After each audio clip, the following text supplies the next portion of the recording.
Today I'm going to talk about a topic that some viewers have been asking me about in a kind of tangential way, and I get students occasionally concerned about this, and that's originality, which is kind of an ambiguous idea or concept or term. It can mean a lot of different things, and I think some of the views that we have about originality can end up being traps for us, things that we want to avoid.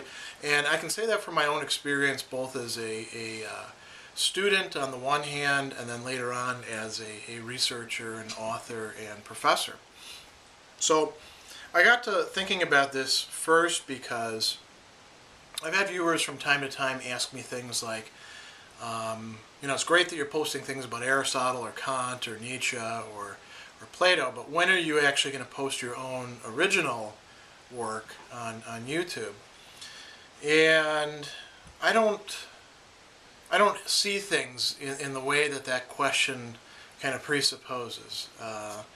You might say that question and I are like, two ships not just passing in the night but going off on different tangents. When do I actually provide my own original thoughts on things? If I do at all, I suppose it's in these kinds of videos where I'm talking about more personal things. But I don't have a systematic philosophy worked out of my own, and I don't actually see a need to have something like that. And I'll talk a little bit about why that is in a bit. What I'd like to say is that I've come to think about originality after a lot of time and after a lot of trouble and anxiety and striving on my own part through years, really, as a student and as a professor. I've come to think about originality in different ways than I originally did, if I'm allowed to make a pun like that on original. I think that one of the things that's important to distinguish right off the bat is originality for students and originality for practitioners in a field. And if we're talking about literature, maybe the bar is a little bit higher because there's always the possibility of creating something that seems to be novel. Maybe with philosophy it's a little bit lower. Maybe with history, in a certain respect, it's even lower because are you going to come up with your own new, radically different way of reading history? No, but you'll look at different new topics, new content, and maybe in other areas that the bar is even lower. I think the bar has to be far lower for students than it ought to be for anybody who wants to make claims to originality as a practitioner in a field.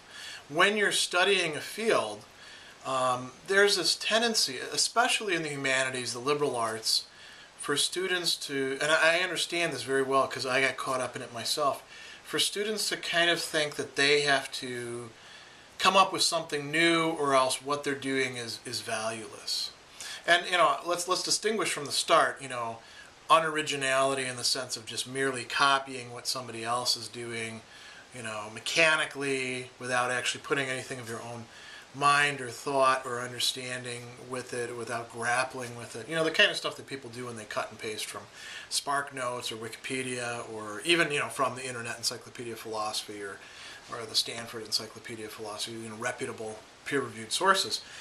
If you're not actually wrapping your own head around it and digesting it and reflecting on it and making it your own, then I guess you can say what you're doing is totally unoriginal, right? But then you're probably doing something akin to plagiarizing, which is just presenting somebody else's thoughts and work and articulation as your own.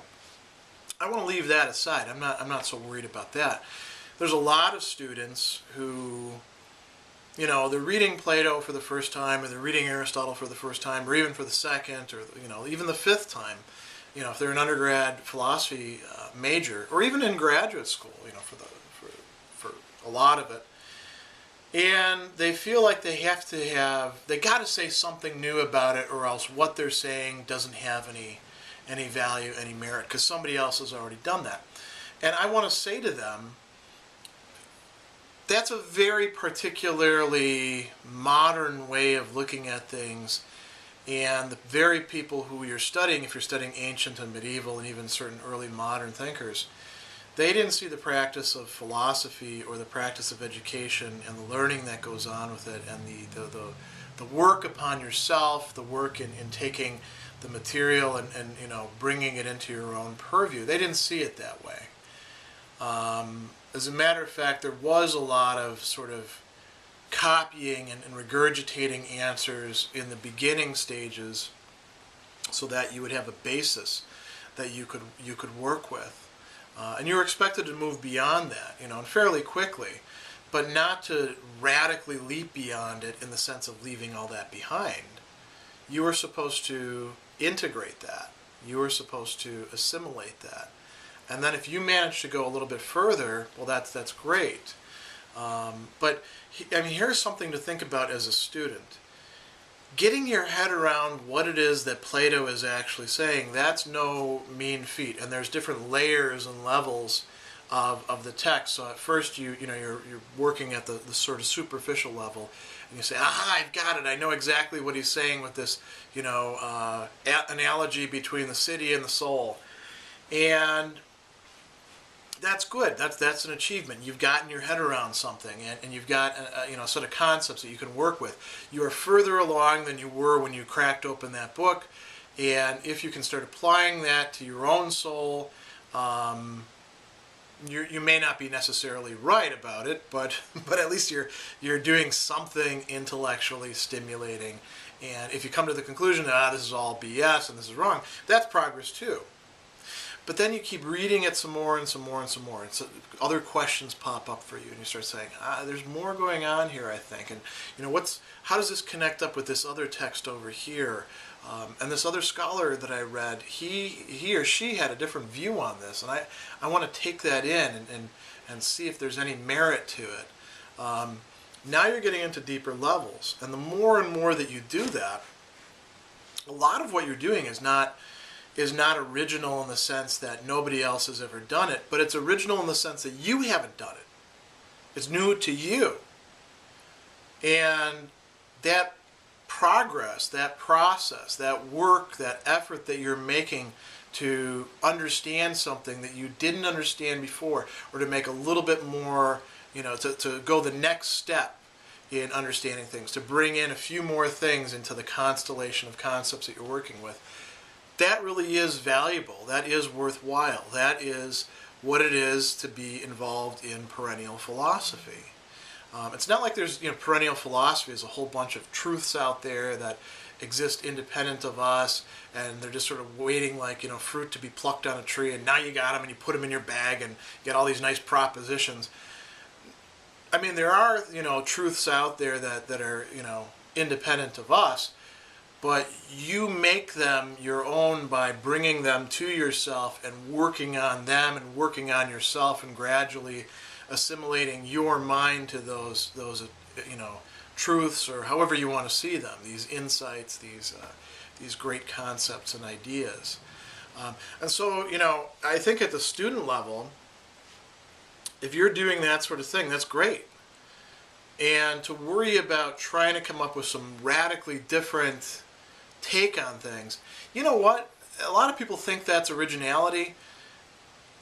After you've been teaching for a while, and you've seen, generation after generation of really bright students grapple with Aristotle, and now they're going to tell you how Aristotle got this wrong, and you realize, yeah, I've heard this before.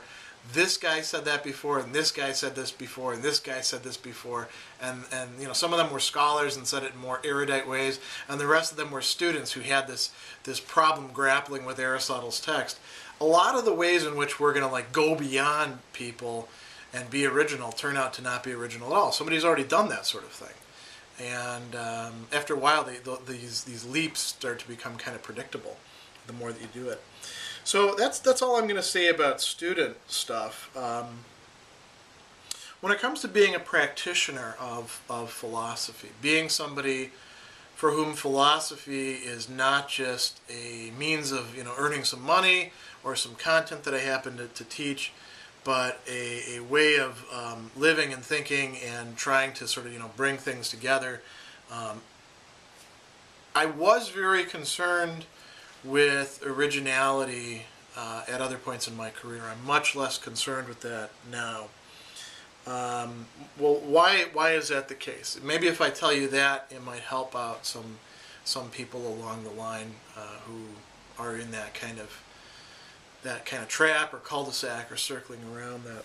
So, what do we mean when we're talking about originality in terms of like contributing to the field, like doing something new?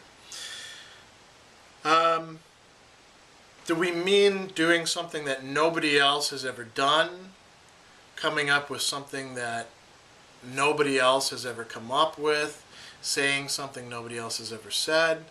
That's one understanding of originality. I don't think you get a lot of mileage out of that, and I'll say why in a little bit. Or do I mean something like, something that's authentically my own, something that's like coming out of who I am and my experiences and my point of view? I was very attracted to that sort of notion of originality as well. And those two can kind of go together, maybe if your point of view is bringing something new to the table, you're actually contributing some new philosophical perspective or insight. And, when I thought about this sort of stuff, I worried about what is my contribution going to be to philosophy.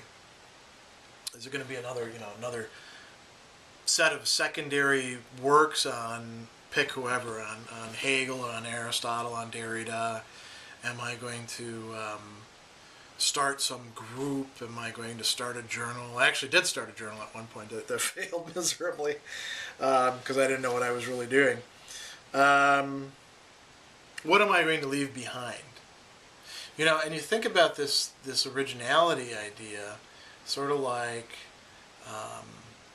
there's the person and then there's the product, and the value of the person lies in the product. Maybe my originality would be in like influencing a bunch of new philosophers, so that I would be the Schopenhauer to a great Nietzsche out there. Schopenhauer I consider to be kind of second grade, which is good in philosophy, and Nietzsche I consider to be first grade in philosophy. Is that what I'm going to aim at? Is that what I'm shooting for? What's the meaning of my own life and work and writing and my thought going to be? I worried about these sorts of things. What sort of changes am I going to make to the world? Ever since Marx kind of raised the stakes by saying philosophy up until this point has been content to understand the world, a goal now has to be to actually change it. Well, what sort of change am I going to make or bring?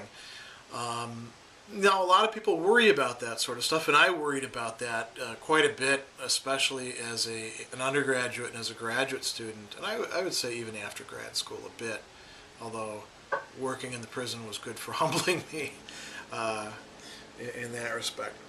While I was bothered by these sort of concerns, I brought them up to my classics professor, with whom I was studying Greek and who I spent a semester reading Plato's Symposium in Greek with, Rick Williams. And he wasn't a philosopher, but he was, a guy who was really into Plato. He was a classicist by discipline and training, but he understood this sort of dynamic. And so here's what he said to me. He said, "All I can tell you is this.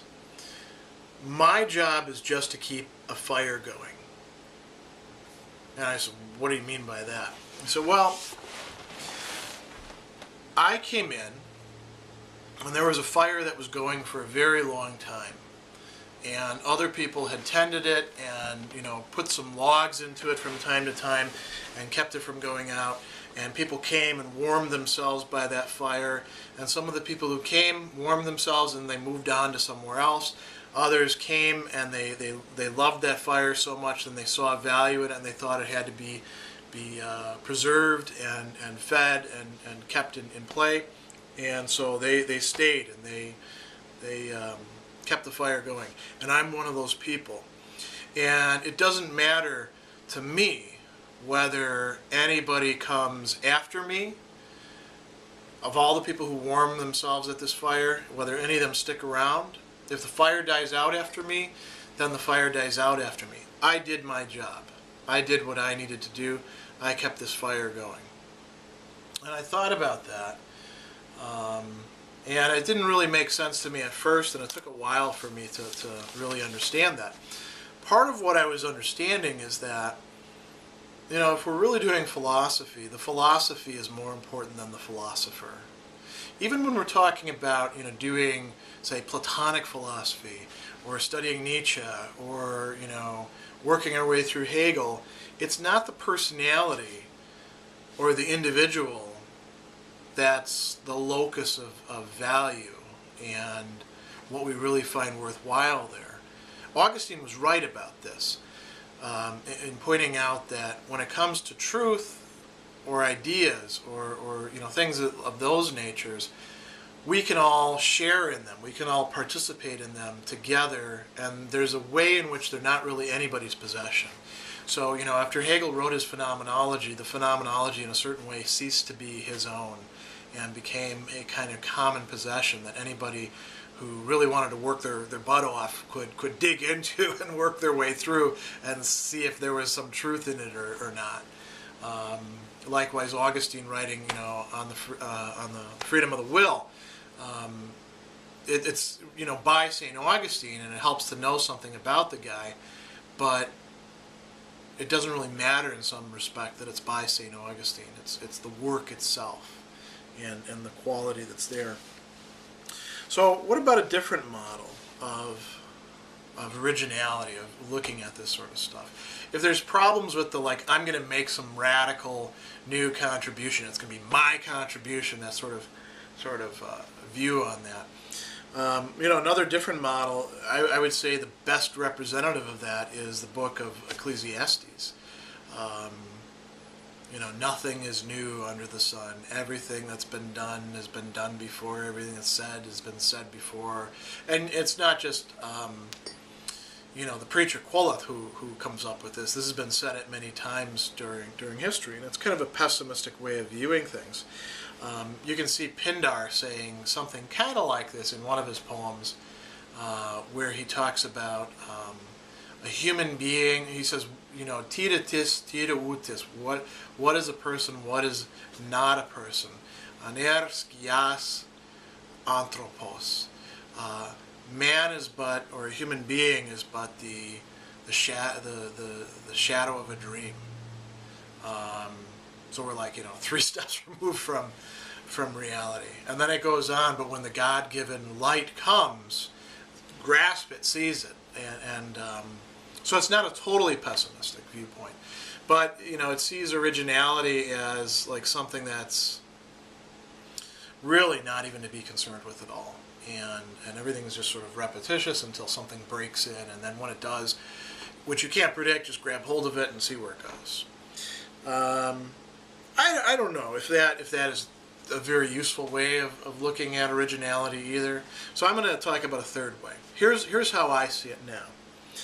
I think of philosophy as a conversation, a big conversation. Think of like a giant room with a lot of different people talking to each other. Some of them don't like each other. Some of them misunderstand each other. Some of them never actually come into contact. Some of them are in intimate conversation with each other for centuries. There's all different permutations and possibilities there. And we're involved in that too.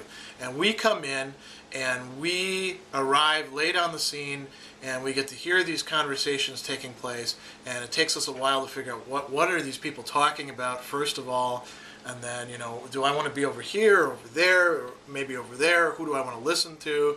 And then after a while, usually some of us, you know, who are kind of bold and stupid, start, you know, interjecting into the conversation right away and make asses of ourselves. But, you know, after a while we start to figure out how to make better interjections.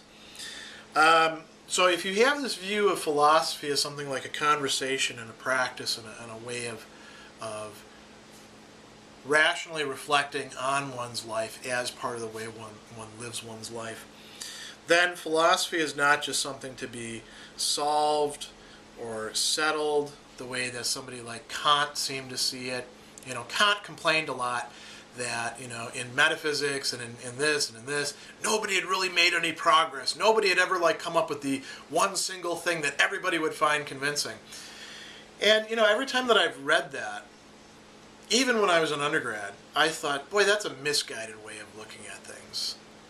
You know, you can never get everybody on the same page anyway. But nobody made any progress, and you'd be like, man, did he read Aristotle? Did he read Plato? And yeah, he did read Aristotle, and Plato actually taught about them. But did he really read them? Did he, or did he kind of shoehorn them into his own system, his own way of being original? Philosophy is also not just something to kind of turn to account, to make into something useful. And I would say, you know, who are some people that you could identify with that? How about Bacon, you know, and the pragmatists in certain ways, and you know, who else would fit in? Even Marx, to a certain degree, kind of fits in there. Although Marx was somebody who genuinely loved philosophy and loved reading other people. I don't think philosophy, it is something useful. It is something that contributes a lot in all sorts of unforeseen ways, but I don't think that that's the whole purpose of philosophy. Philosophy is something that affords us a view, a perspective, and a capacity for ongoing transformation, I would say. And that, I think, is where the originality actually ought to be located and where it would come in. So the realization that I had, and I don't know exactly when it took place, so I suspect it was something kind of gradual, something growing on me over time, is that the great philosophers, the people who not only do we recognize them in the canon as great, but we also find ourselves, if we really have a love for philosophy, there's certain philosophers that we can't shake, certain philosophers that we have to keep going back to. Like Rick Williams, you know, he told me, I've been reading Plato's Symposium for 30 years, and I keep on rereading it. And I said, why? And he said, because I keep on finding new questions, new things I want to understand, new things I want to know about in this great work. Well, that's the way, and it wasn't like that for Aristotle for him. That's the way Aristotle is for me. That's the way Plato is for me. That's the way Descartes is for me. That's the way Nietzsche is for me. That's the way a lot of these people I keep coming back to over and over and over again. You know, I can't keep myself away from them because there's still a lot of things I want to know and understand. And every time that I invest the time and work to do that, I find more and more that I hadn't seen the time before, and you know, new connections suggest themselves and open themselves up to me. And what's going on there in terms of originality? Well, I'm coming up with things that are certainly new for me. And are any of them like, you know, original perspectives on Aristotle? I don't know. I don't know if I'm making any new contributions. That would be up to somebody else to decide, you know. But anyway, these guys articulated these great thoughts, and these thoughts are partly in their works, and they're partly sort of just suggested in their works. So with guys like Aristotle or Anselm, I do a lot of what I call philosophical detective work, and I'll talk about that some other time because that's like a whole different conversation.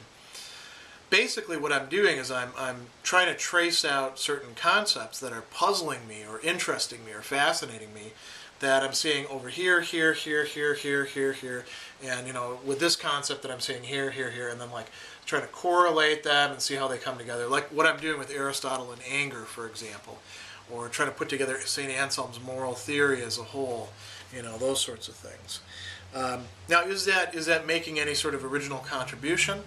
To me, that's as good as originality as I want to get for myself, because I find that so incredibly rewarding, and I love engaging with these guys. I also find the classroom teaching that I do helping, you know, students understand what's going on in Aristotle, you know, coming up with new examples, having the back and forth with students, seeing the aha moments.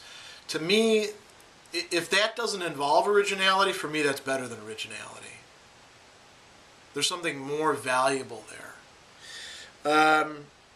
So I guess the question would be: do I have any originality? Am I shooting for it? And I would say maybe. I have to sort of, if I'm worried about originality, the notion of originality that I'm looking for is something that kind of ripens, something that involves reflection occurring in practical contexts over time, something a bit more sticky than our sort of clean contoured conception of originality that we often have, that I think is really just an imagination, and as such kind of a trap for our desire and leading us astray. I think that original work, if it's done, takes an awful lot of what would be, from that vantage point, unoriginal contributions that have to be all brought together and assimilated. And I think the product, for me, is less the thing that's original than the process of assimilation and integration. And everybody can do that, whether they write a book on philosophy, whether they teach philosophy. Everybody has the capacity to experience that kind of originality, something that I would say is more genuinely at the heart of a person than some product that other people, something that is externalized, and other people say, oh yay, that's so great, let's put this in, a review of this in the journal, and make sure that we put a blurb about it on a Facebook page, and this and that and this, which turns out to be not something slightly new, but not anything truly lasting. What's really lasting is the work that you do on your own soul by studying philosophy. So I'm going to leave off there with that thought. The real work of philosophy is working on your own soul.